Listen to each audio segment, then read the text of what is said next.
जिसको अपन जादू कहते हैं, उसके पीछे कोई ना कोई विज्ञान छुपी होती है। देखो, एक तो ये बड़ा बीकर है अपने पास, इसको बीकर बोलते हैं। ये अपने पास एक छोटा बीकर है। तुम बेटा मुंह उधर कर लो। मैं यदि इस बड़े बीकर के अंदर इस छोटे बीकर को रख दूं तो कितने लोगों को दिख रहा है? ये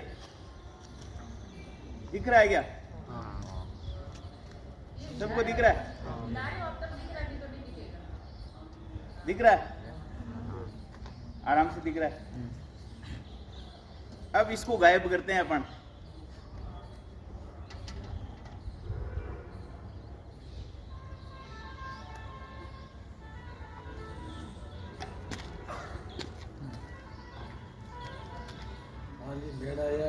मैंने निकाला नहीं है, जादूगर भी तो ऐसे ही करता है।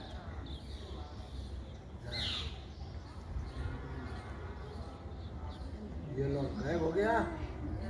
अब दिख रहा है क्या आप लोगों को?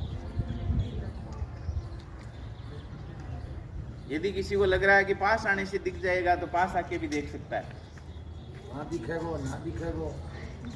ये लड़कियां पास ही बैठी है, और कोई देखना चाहे, किसी को कंफ्यूजन हो रहा है तो पास आके भी देख सकता है।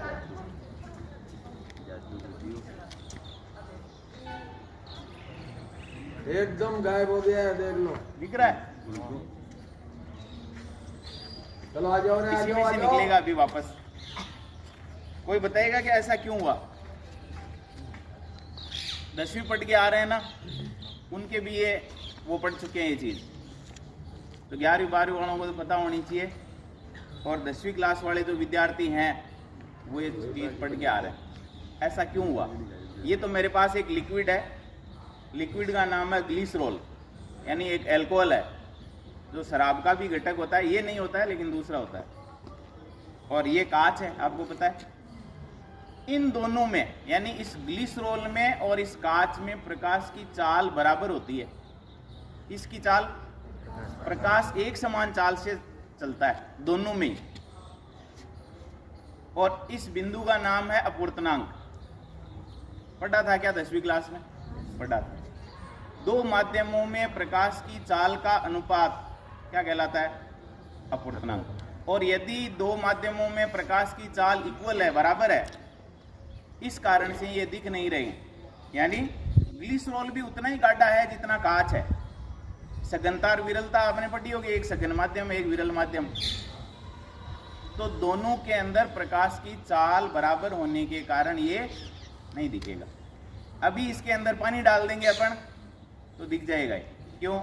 क्योंकि पानी की सघनता इस ग्लिसरॉल की अपेक्षा गाढ़ापन, सघनता का मतलब गाढ़ापन, कम है। इस कारण पानी के अंदर वो अभी अपना बीकर अंदर वाला दिख जाएगा, और अभी आपको नहीं दिख रहा है। अपवर्तनांक भी दो होते हैं, एक निरपेक्ष होता है, एक सापेक्ष होता है। निर्वात के सापेक्ष किसी माध्यम के अंदर प्रकाश की चाल होती है, उसको कहते हैं निरपेक्ष अपवर्तनांक। यानी माध्यम में प्रकाश की चाल अपॉन निर्वात में प्रकाश की चाल, ये तो होता है निरपेक्ष अपवर्तनांक। एक होता है सापेक्ष अपवर्तनांक, यानी जल में प्रकाश की चाल क्या है और एल्कोहल में प्रकाश की चाल क्या है, तो वो कहलाता है, एक दूसरे के सापेक्ष कैलकुलेट कर रहे हैं, वो कहलाता है सापेक्ष अपवर्तनांक। तो ये है अपवर्तनांक के कारण ऐसा हो रहा है। इन दोनों का अपवर्तनांक बराबर है, इसलिए अंदर वाला बीकर दिखाई नहीं दे पा रहा। 10वीं क्लास वाले विद्यार्थी ध्यान दें, उनके ये टॉपिक चलता है अभी भी, और 12वीं फिजिक्स वालों के भी चलता होगा, 11वीं फिजिक्स में भी चलता होगा। अब आपको जो टॉपिक क्लासों में चल रहे हैं, जो आप पढ़ रहे हो, उनको आप लोग, यदि कोई अवेलेबल उपकरण होगा अपने पास और उससे अपन करवा के दिखा सकते हैं तो अपन सबको ही दिखा देंगे यहाँ। और यदि कोई बच्चा जो है वो ये दिखाना चाह रहा है कि मैं ये प्रयोग करके यहाँ सबको ही दिखाना चाहता हूँ, तो वो भी हमारे से सामग्री मांग सकता है, ताकि उस बच्चे को वो चीज़ आसानी से समझ में आ जाए और उसके भविष्य में भी वो समस्या नहीं रहे, याद रहे हमेशा के लिए कि उस दिन अपन ने ऐसा देखा था और इस वजह से ऐसा है। नहीं तो अपन अपवर्तनांक को याद ही करते रहेंगे, समझ में अपने कुछ भी नहीं आएगा। तो अपवर्तनांक ही नहीं, 10वीं में, 8वीं में, 7वीं में बहुत सारे प्रैक्टिकल हैं साइंस में, उनको आप लोग यहाँ करके दिखा सकते हो, जो भी आता है, और उसकी सामग्री हम उपलब्ध करा देंगे, आप करके दिखा सकते हो। मेरी सहायता ले सकते हो, जानी जी हैं, श्रीपक्ष जी हैं, कान जी हैं, इनकी किसी की भी सहायता आप लोग ले सकते हो। गणित हो चाहे विज्ञान हो, और यदि मॉडल के माध्यम से आप सामाजिक भी समझा सकते हो तो वो भी आप कर सकते हो यहाँ, ताकि सबको ही उसका फायदा मिल सके, है ना। धन्यवाद।